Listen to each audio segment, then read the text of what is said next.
আসসালামু আলাইকুম everyone, welcome back to my another video.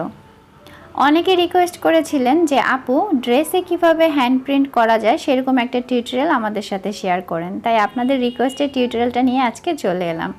Video শুরুর আগে যারা এখনও আমার চ্যানেলটি সাবস্ক্রাইব করেনি, যদি আমার চ্যানেলে আজকে প্রথম আমার ভিডিও দেখে থাকেন আর আমার ভিডিও ভালো লাগে তাহলে অবশ্যই আমার চ্যানেলটি সাবস্ক্রাইব করে পাশে থাকা বেল আইকনটি বাজিয়ে দিবেন।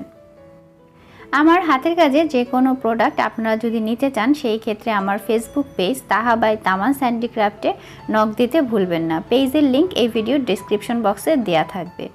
তো চলুন আজকে টিউটোরিয়াল ভিডিওটি শুরু করি। আর ভিডিও শুরুর আগে একটা রিকোয়েস্ট থাকবে, প্লিজ ভিডিওটি টেনে টেনে না দেখে সম্পূর্ণ ভিডিওটি দেখবেন, তাহলে আপনাদের অনেক ধরনের কমেন্টে যে প্রশ্নগুলো করে থাকেন সেই উত্তরগুলো ভিডিওর মধ্যেই পেয়ে যাবেন। তো আমি এখানে কালো কালারের বয়েল কাপড় নিয়েছি 3.5 গজ। 3.5 গজ কাপড় নিলে সাধারণত দেখা যায় যে আপনার ফুল হাতা ড্রেস হয়ে যায়, আর ড্রেসের লম্বা চাইলে আপনারা 50+ দিতে পারবেন।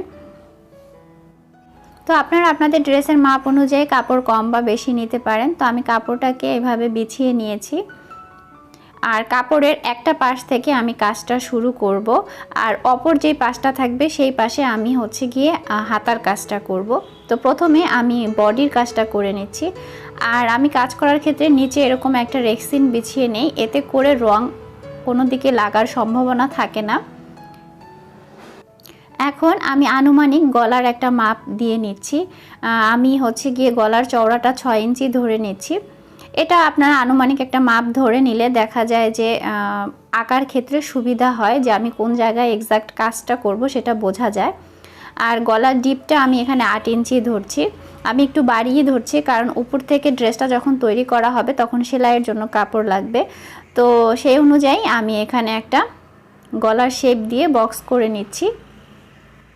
সাধারণত আপনারা কামিজের যখন গলার দিকে কাজ করবেন তখন উপরের দিকে 2-4 ইঞ্চি কাপড় এক্সট্রা বেশি রাখার ট্রাই করবেন, কারণ যখন ড্রেসটা তৈরি করা হবে তখন সেলাইয়ের জন্য কিন্তু কাপড়ের প্রয়োজন হয়। তো এই যে আমি একটা গলার শেপ দিয়ে নিলাম। এবার আমি কাঁধের মাপটা নিয়ে নিচ্ছি। আমি এখানে 14 ইঞ্চি নিচ্ছি কাঁধের মাপ, মানে আমি বড় করেই মাপটা নিচ্ছি। তো এরপরে আমি জাস্ট বগলের একটা শেপ দিয়ে নিচ্ছি, যাতে করে আমি কাজটা কোন জায়গায় করব সেটা আমি বুঝতে পারি। না হলে অনেক সময় আমরা কাজ করে ফেলি, সেই কাজটা কিন্তু পরে ড্রেস তৈরি করার সময় মানে কাটা পড়ে যায়। তো এই জন্য এরকম একটা শেপ করে নিচ্ছি আর কি। তো এবার আমি কাজ শুরু করার জন্য প্রথমেই হলুদ কালার নিয়েছি, আর এখানে আমি রেডি কালার নিয়েছি। ফেব্রিকে কালার করার জন্য বিভিন্ন ধরনের কালার আপনারা পাবেন। তো আপনারা আপনাদের পছন্দ মতো যে কোনো ধরনের কালারই কিন্তু ফেব্রিকে ইউজ করতে পারেন, তবে অবশ্যই ভালো মানের কালার ব্যবহার করার চেষ্টা করবেন, না হলে কিন্তু কাজ করার পর অনেক সময় ওয়াশ করতে গেলে সেই কালারটা নষ্টও হয়ে যেতে পারে। তবে রেডি কালারগুলো একটু দাম দিয়ে কিনলেও আপনাদের ঝামেলাটা কম থাকে, বাসায় এসে ঠিকঠাক মতো মেশানোর একটা ব্যাপার থাকে, এটা অনেকেই পারে না বা সুন্দর হয় না। তো এই জন্য রেডি কালারটা একটু দাম দিয়ে কেনাটাই ভালো আমার মতে। তো আমি ড্রেসের গলার বাঁ পাশ থেকেই কাজটা শুরু করেছি। তো আমি ফ্রি হ্যান্ডেই এঁকে নিচ্ছি। আপনারা যারা নতুন কাজ করবেন তারা ডিজাইনটা কোন জায়গায় আঁকবেন বা কোন জায়গায় করলে ভালো হবে সেই জন্য আপনারা কিন্তু পেন্সিলের সাহায্যে এঁকে নিতে পারেন বা রং পেন্সিলের সাহায্যেও এঁকে নিতে পারেন, এতে করে আপনারা ডিজাইনটা করতে সুবিধা হবে।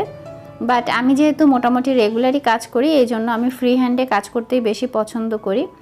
তো আমি প্রথমে ইয়েলো কালার দিয়ে এখানে কদম ফুলের মেন যে শেপটা সেটা দিয়ে নিয়েছি। তারপর এর মাঝখানে আমি একটু অরেঞ্জ কালার দিচ্ছি। তো অরেঞ্জ কালার দেওয়ার পরে আবার আমি একটু ইয়েলো কালার দিয়ে এখানে দুইটা শেপে করে নিচ্ছি। আমি একটু কাছ থেকে আপনাদের দেখাই, তাহলে আশা করি বুঝতে পারবেন। আর এতে করে কিন্তু ফুলের মাঝখানে দুইটা শেপ আসে, মানে দুইটা কালারের একটা শেড হয়, দেখতে ভালো লাগে। আর রং করার ক্ষেত্রে একটা কালারের কাজ শেষ করে আরেকটা কালার করলে সেটাই বেশি ভালো হয়। তো আমি আমার মোটামুটি কদম ফুলগুলো দেওয়া হয়ে গেছে। এবার আমি পাতাগুলো এঁকে নিচ্ছি। পাতার জন্য এখানে আমি লাইট গ্রিন আর ডিপ গ্রিন দুইটা কালার ব্যবহার করব। তো প্রথমে আমি লাইট গ্রিন দিয়ে এভাবে পাতার চারিদিকটা এঁকে নিচ্ছি। আর কালো কাপড়ে অনেক সময় আমাদের রংটা মানে ফুটে উঠতে চায় না বা একটু সময় লাগে, তারপরে বেশি রং ব্যবহার হয়, সেই ক্ষেত্রেও আমি আপনাদেরকে একটা টিপস দেখিয়ে দিচ্ছি।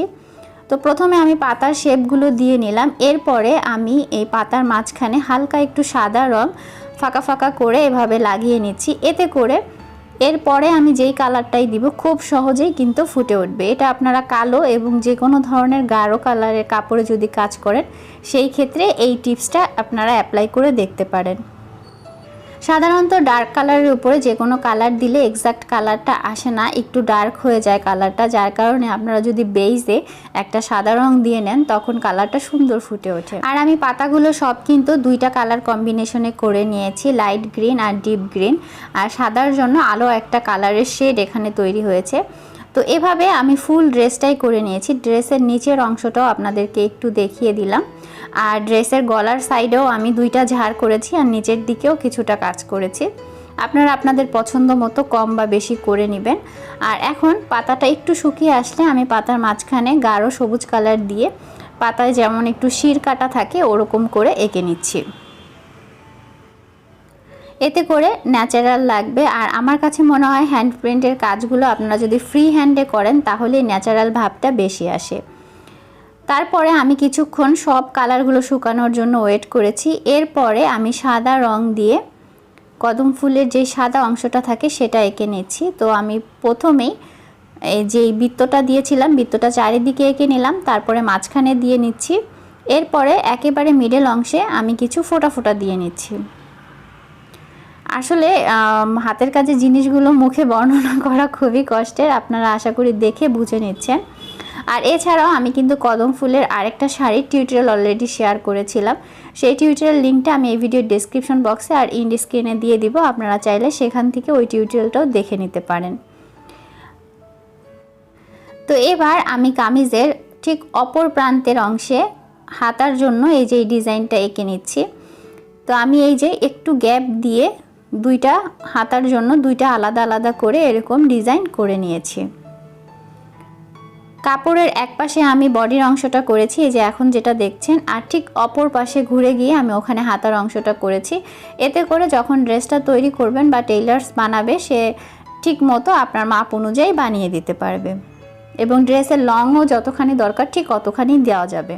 তো ফাইনালি আমি ড্রেসটা আপনাদেরকে দেখিয়ে দিচ্ছি। আর যারা আমার চ্যানেলে নতুন আজকে ভিডিও দেখছেন তাদের জন্য বলছি, আমি কিন্তু এছাড়াও আমার চ্যানেলে আরও বিভিন্ন ধরনের হাতের কাজের ভিডিও শেয়ার করে থাকি, সেই ভিডিও লিঙ্কগুলো আমার এই ভিডিও ডেসক্রিপশন বক্সে দিয়ে দিব। তো আজকের মতো এখানে বিদায় নিচ্ছি। সবাই ভালো থাকুন, সুস্থ থাকুন, দেখা হবে নতুন ভিডিওতে। সেই পর্যন্ত আল্লাহ হাফেজ, আসসালামু আলাইকুম।